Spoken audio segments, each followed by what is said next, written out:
今日下午，台南机场大厅出现济人潮，这寡民众拢是要坐越捷航空对台南起飞到胡志明市的首班班机，为着要庆祝越捷航空越南胡志明市飞往台南的航线成功建立，市长赖清德、越捷航空副总经理阮氏翠萍、立委叶美珍、观光旅游局长王实施拢到场迎接，坐越捷航空对胡志明市飞到台南首班班机的人客，为因亲手送上纪念品。在空中小姐充满越南风情的舞蹈当中，象征充满女性吸引力的越捷航空正式来到台南。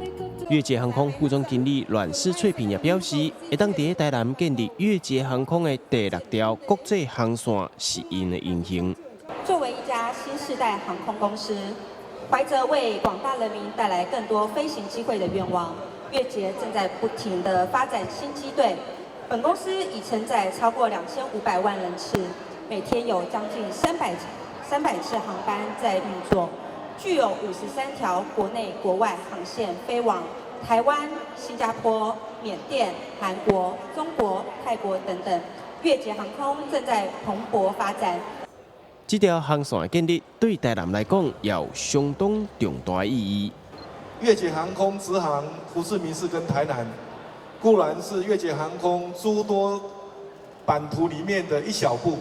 但实际上是越南胡志明市跟台南市的交往的一大步。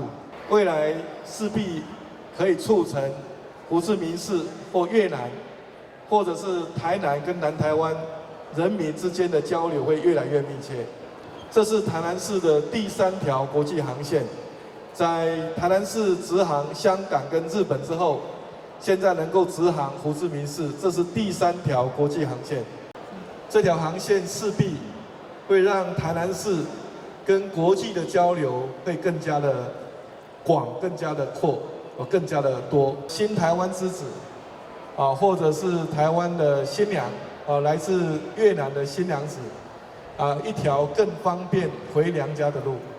台南到胡志明市，市长希望借由这条航线的开通，呼应蔡英文总统的经济南下政策，也鼓励较侪民众会当到越南旅行，互相交流，让台南变做一个更加国际化的都市。台南新闻网站张伟忠采访报道。